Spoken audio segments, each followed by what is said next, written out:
Hi everyone, welcome.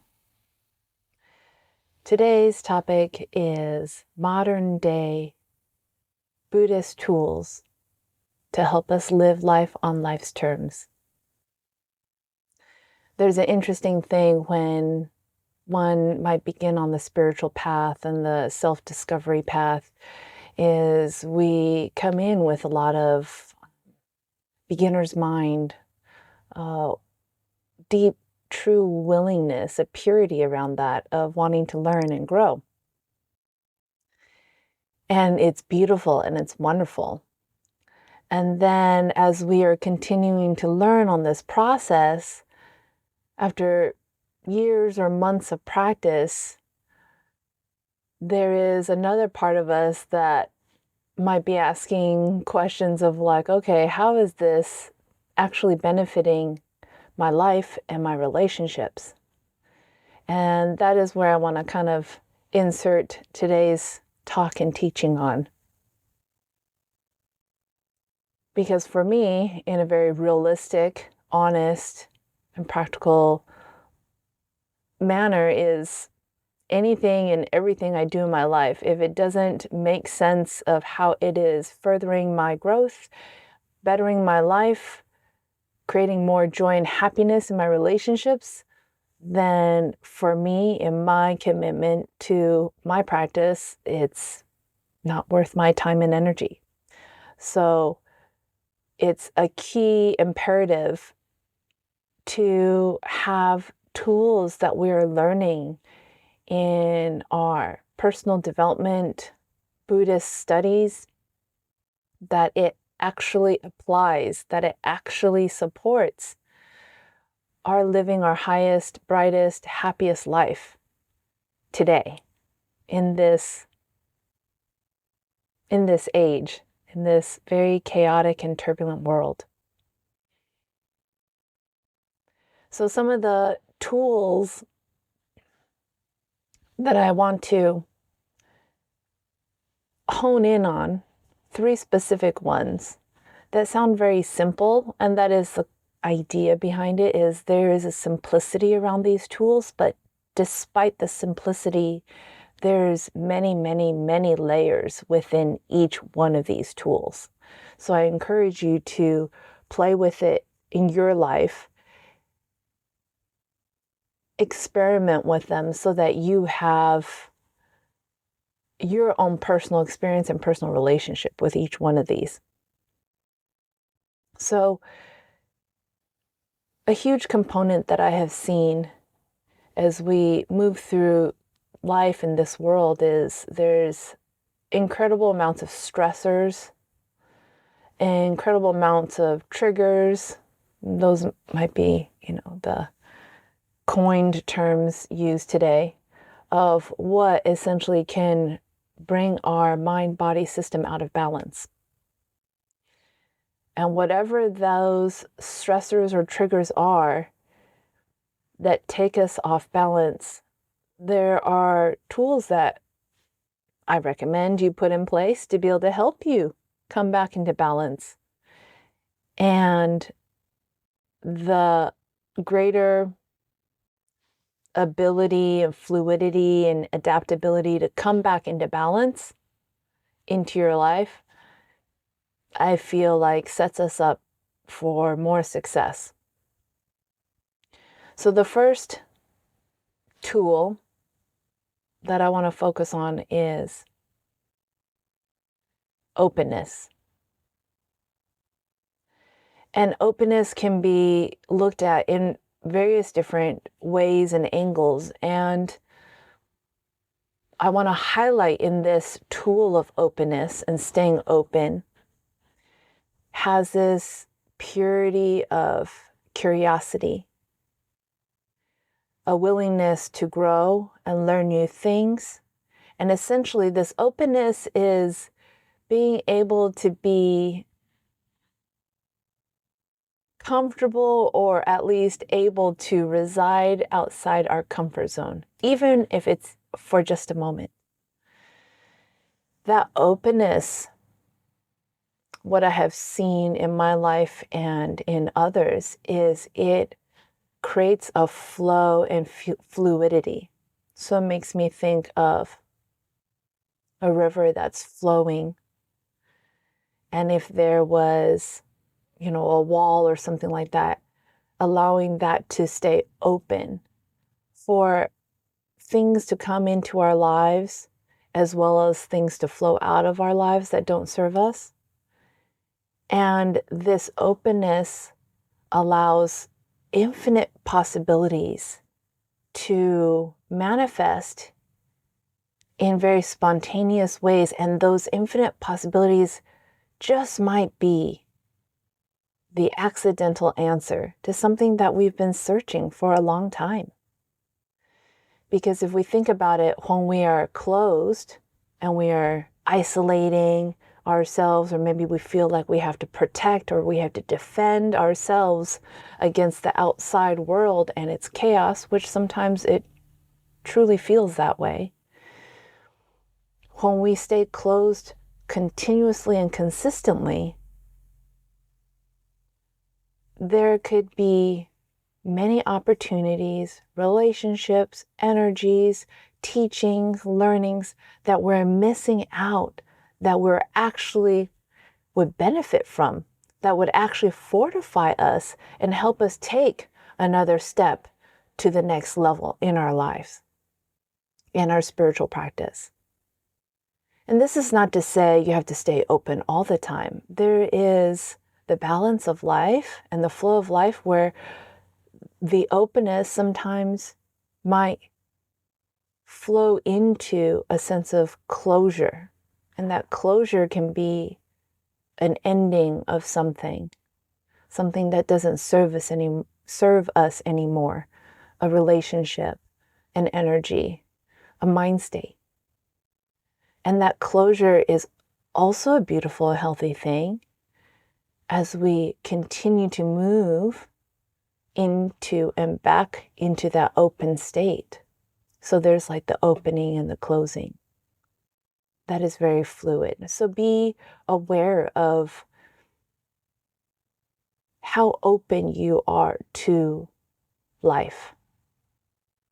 There's this interesting, maybe distorted belief that if we close ourselves off, if you think of like a virus, in a pandemic and so forth like that. Okay, if we close our system off to that virus, then the virus won't attack us, won't get to us, won't affect us in its negative, consequential way.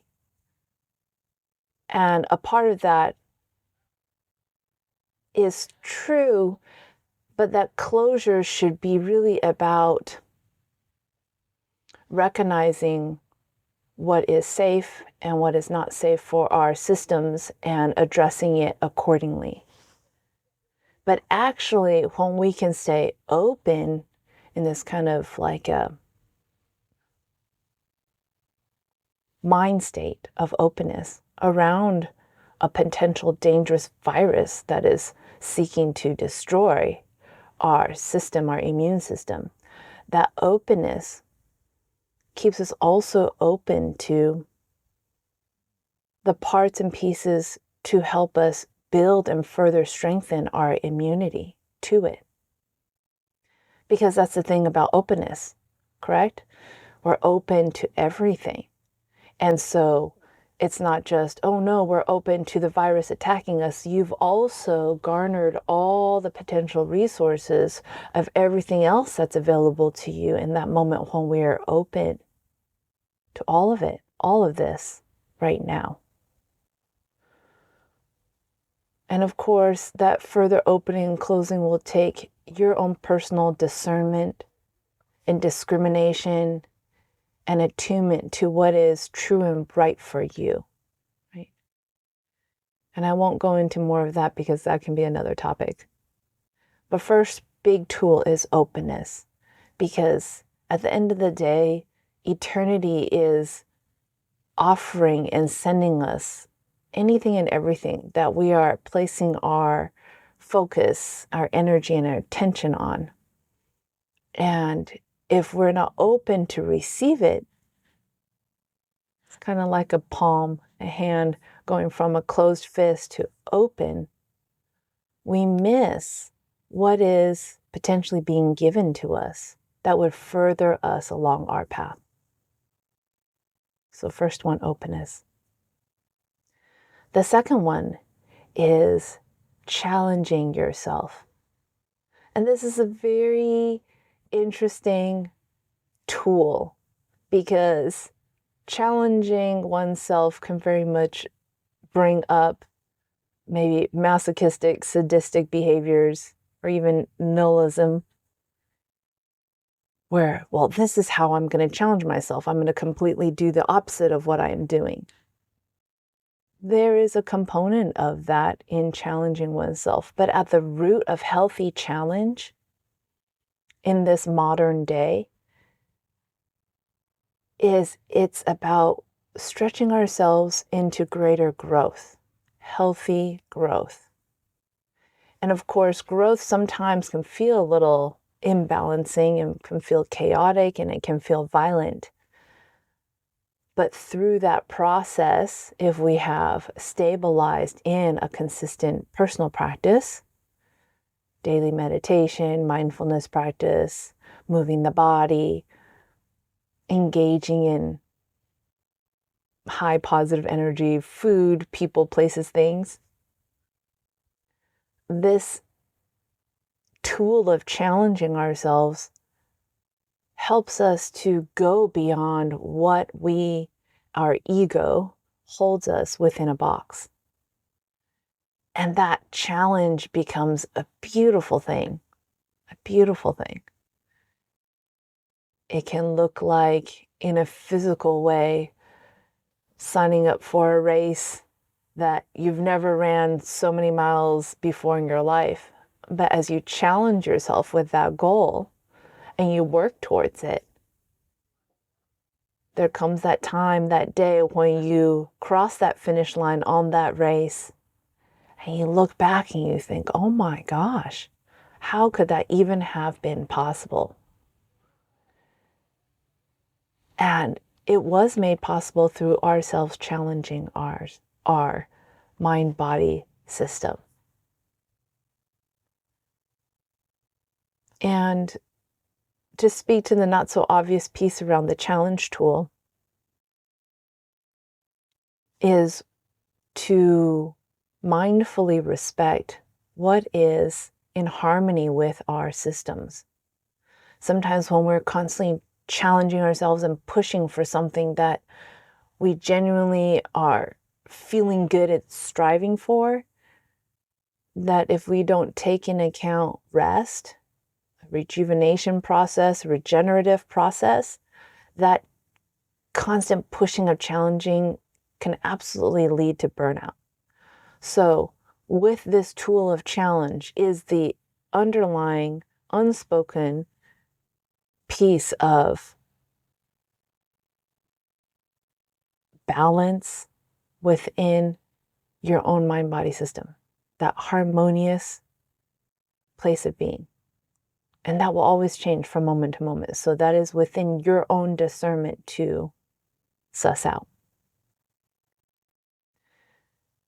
The third tool, and I know you think, wow, incredible, all the tools, we're just going to hone in onto these three. But these three have such, again, many, many layers that when you begin to work on them and discover each of the layers, you'll begin to see how interconnected it is to supporting our life, how applicable it is to dealing with the stressors and triggers of today's day of technology, intensity of speed and information.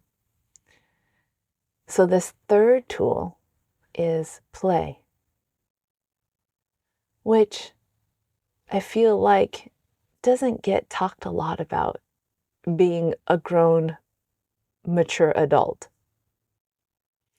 And play is such a key, important tool in navigating today's life.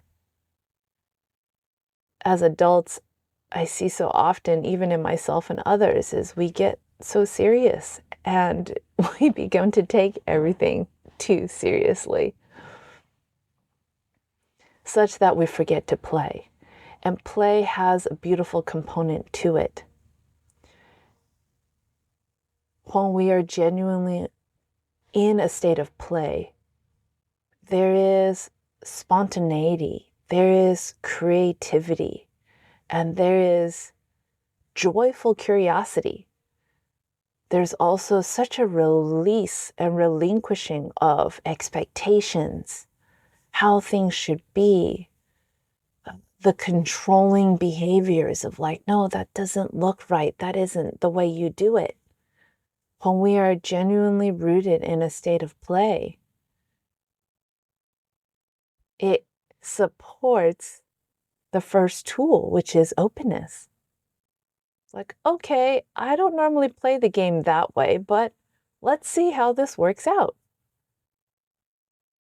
And even if it doesn't work out, even if the play leads to failure, if you're drawing and you're creating and you're trying to do this beautiful painting and it completely ended up wrong, the failure and all that stuff can be funny and joyful because it was rooted in a state of play. And I feel like that is something that is absolutely missing in adults today because everything can feel very stressful and life and death.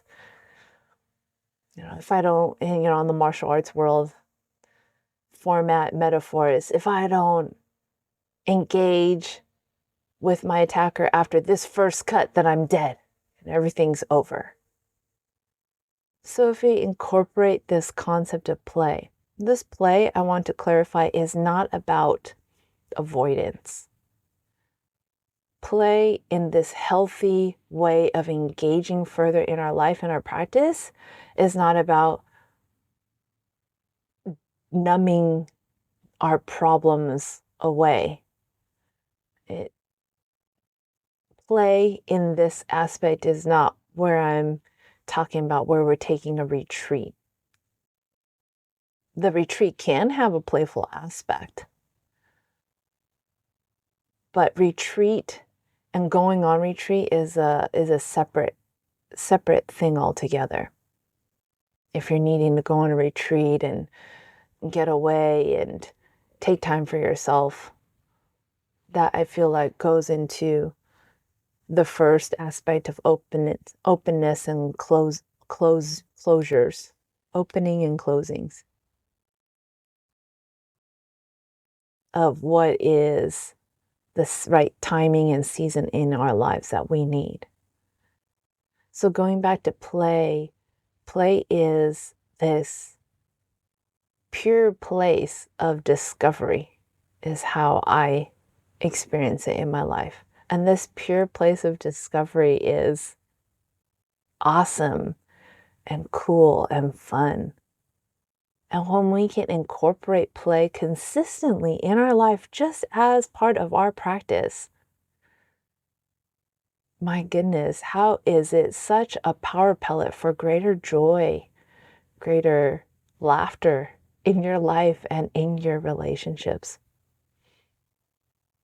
Even laughing at yourself when we're taking things too seriously and we're getting frustrated. It's a huge release and absolutely a forgotten superpower in adulthood that many adults miss. So I leave those three tools with you of modern day Buddhist tools to help you live life on life's terms. And if we were to associate each of these tools in like the Buddhist terminology, I would say openness is beginner's mind.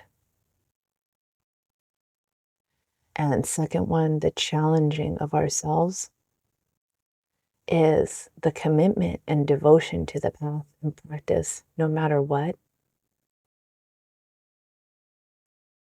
And the third one of play is essentially allowing eternity's dance to flow through us. So I leave those with you today. Play with them. Try to implement them into your life. See what happens. Peel back the layers. See what other cool golden nuggets you might find from it. Feel free to share them with me. I'd love to hear them from you. And I leave that with you for today. Thank you. Namaste.